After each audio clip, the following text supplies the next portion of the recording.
Hi, everybody. Thank you so much for tuning in. Happy Sunday. I hope you all are having a restful one, that the tail end of your weekend is helping you recover for the upcoming week, and that you're spending some time with your loved ones. How are you all doing? Please go ahead and put that in the comments below. I'd love to know what's going on in your life. I know that for each and every one of us, it has taken a lot of courage to get here in our life, in our business, and being so vulnerable is such a challenge. And it's taken me that courage to get here as well. So thank you so much for taking time to listen to this. And I've been so appreciative of listening to all of your stories as well. And I've been very encouraged by them. You all are beautiful individuals. Each of you is a soul that cannot be replaced. You have an important job. You are not just a number in the business or lost in a sea of faces in life. You all have a very important purpose to contribute. Figuring out what to talk about today was very difficult for me. I had a few days to process everything, and I was trying my best to be upbeat and positive and be a cheerleader for you all. But I'm going to be honest that I don't have that in me today, and that's not what my topic is about. I've been wrestling for the past few weeks with some emotions that I often detach and dissociate from and set to the side. And what I've been realizing is that sometimes the topic comes up in the emotions that we do not want to embody. And that's exactly what happened to me. Last night, I didn't sleep very well. I woke up at 2 a.m. and I had an anxiety attack. I realized that all of the emotions I had set aside is what eventually resulted in the panic that I had. But lucky for you all, after waking up my husband, finding what I needed to do to calm down and reset, I now have a topic for you. Some of you may recognize the title of this, and some of you may not. Who told you? Fill in that blank. If you're familiar with the Bible, this question is seen in the very first book of Genesis. It's in the story known as the Fall of Man. And a quick synopsis for you who are not familiar with that. Basically, God created the world. God created Adam and Eve, man and woman, and they lived in harmony, all three of them together, in the garden. God gave them everything. God gave them the ability to do anything, and there was one thing God asked them to avoid, and that was to not eat from the tree of knowledge of good and evil in their garden. Eventually, a serpent comes into the story, and this serpent was able to speak and deceive the man and woman into saying that God was keeping something from them, and so that's why God didn't want them to eat the fruit. Both of them ate the fruit, and afterwards, their perception and reality changed. They both looked at each other and realized they were naked.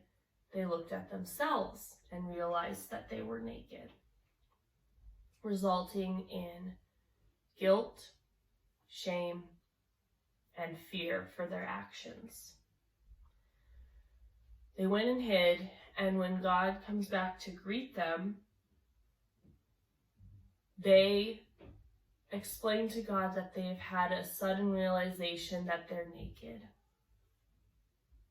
And that wasn't a concept they realized until after the act that they had decided to do of eating from the tree.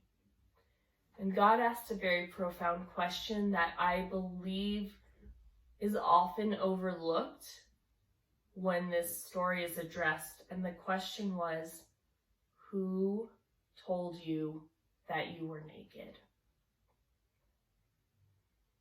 You guys can fill in that blank with whatever's going on in your life. If you want to share it, you're more than welcome to. But God asked them, who told you that you were naked? God never told them that. I know at the end of the story, we focus on the concept of sin. We have an explanation of why we're seeing evil, sadness, depravity in our world.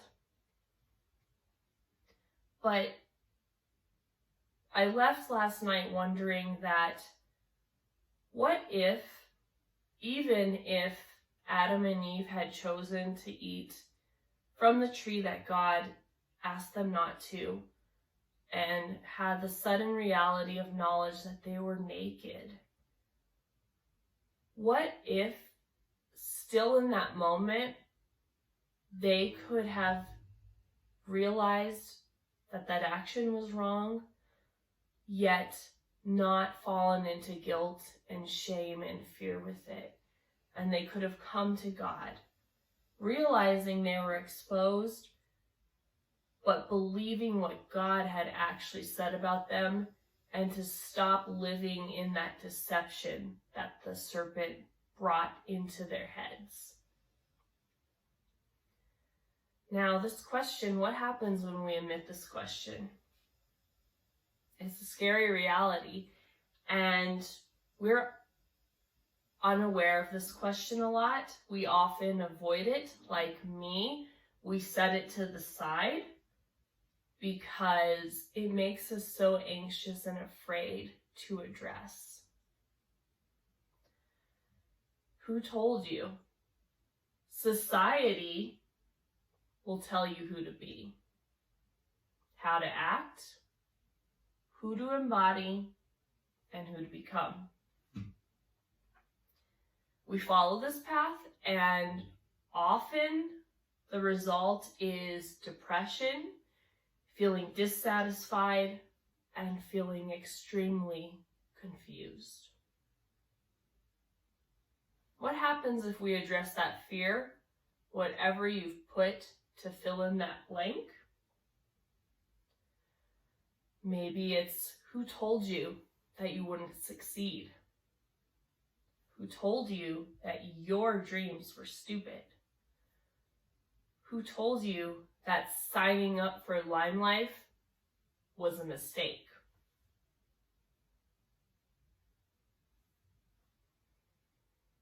This is where mindset comes in, and mindset is such a powerful tool because we are powerful. We are capable of changing our own mindset. The truth is, you all are God's highest form of creation. You're the most valued form of creation. God is the most creative spirit, and when God breathed life into each and every one of you, God also gave you the beautiful gift of creativity. Nothing was held back. You have every single bit of God's creativity as well, because we're image bearers of God. So not only can we fill in that blank, we have power to do that. We have power to put that in our minds.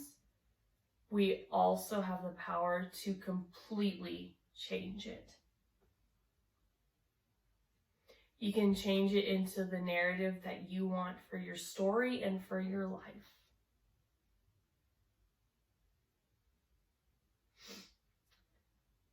People think that this means don't be afraid.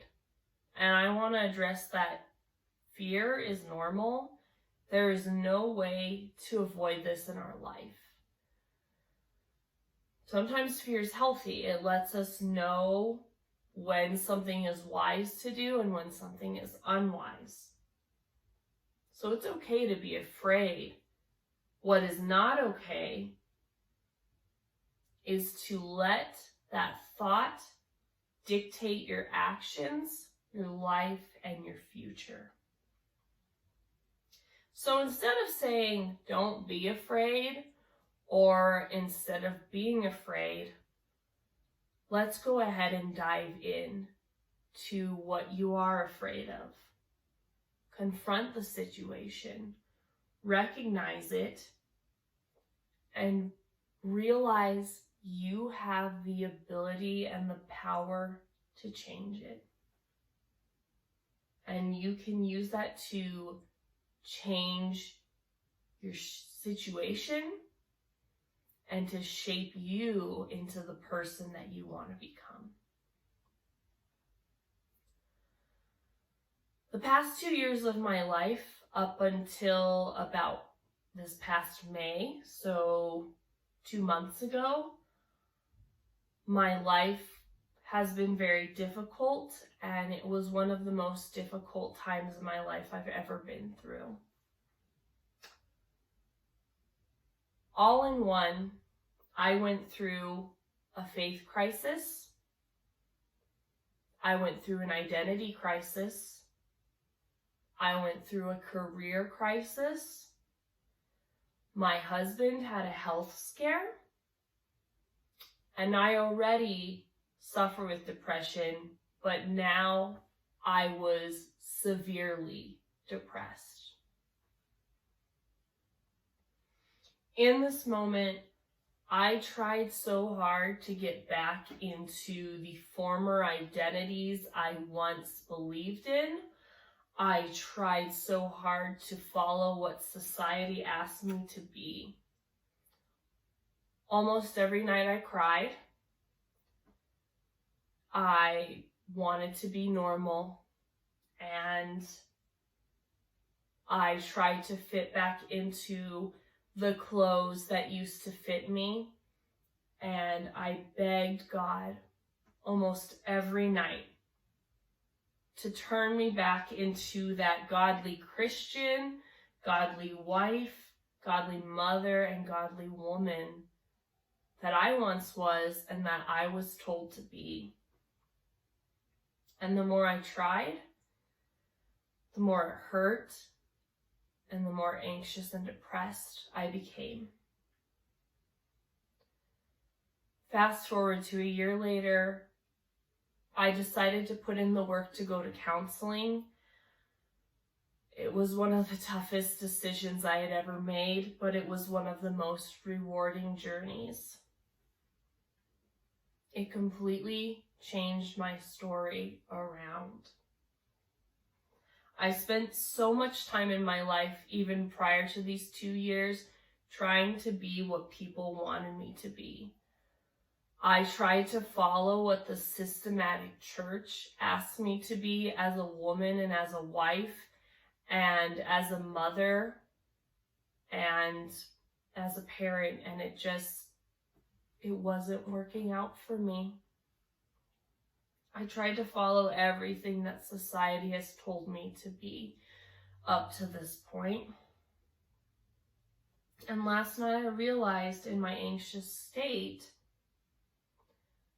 that I was believing things that God never told me. So who told me these things that I was afraid about?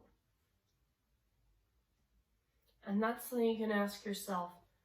Who told you whatever you have in your blank right now?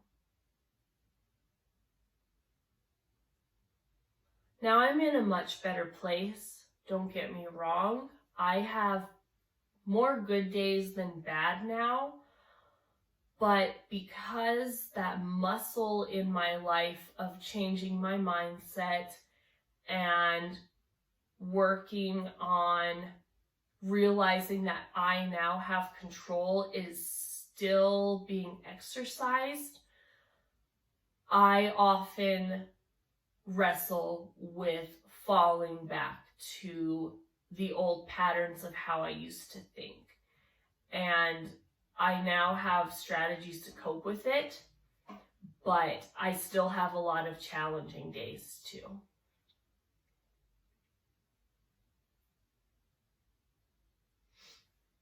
What's interesting about all of this is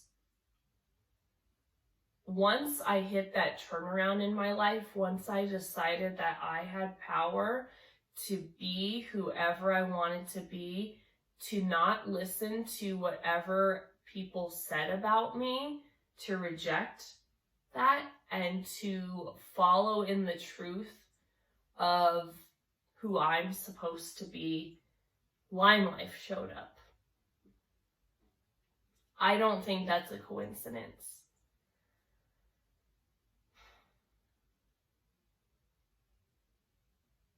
During this time when LimeLife showed up, I finally found a lot of peace that I am not a normal person, and that's okay. I'm very different, and that's okay. I accepted that God told me to live in this truth and embrace it instead of constantly begging God to take it away, resulting in fear and guilt constantly, every day. Again, it was not a coincidence that after this peace arrived, LimeLife showed up in my life. Now, if there's one thing that you get from this topic that's been brought up, I want you to remember just one thing.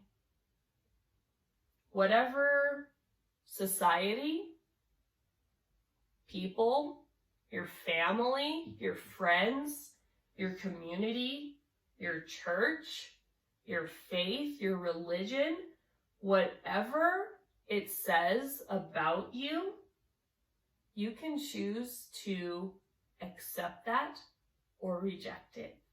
You have the power to do that. You have the power to completely change your narrative.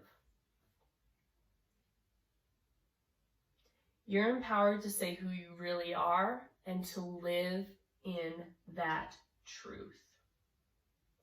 So I want to encourage you all today to change that fear narrative. And instead of living in the who told you that, whatever you have in that blank,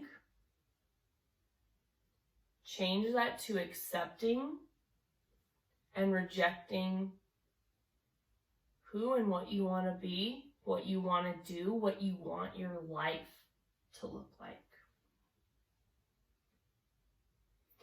You have the power to change your own destiny and to live in abundance and peace and calmness of mind instead of the fear that often tries to bring us back into whatever and whoever has told us to be. Thank you so much for listening. God bless. Love you all. Take care.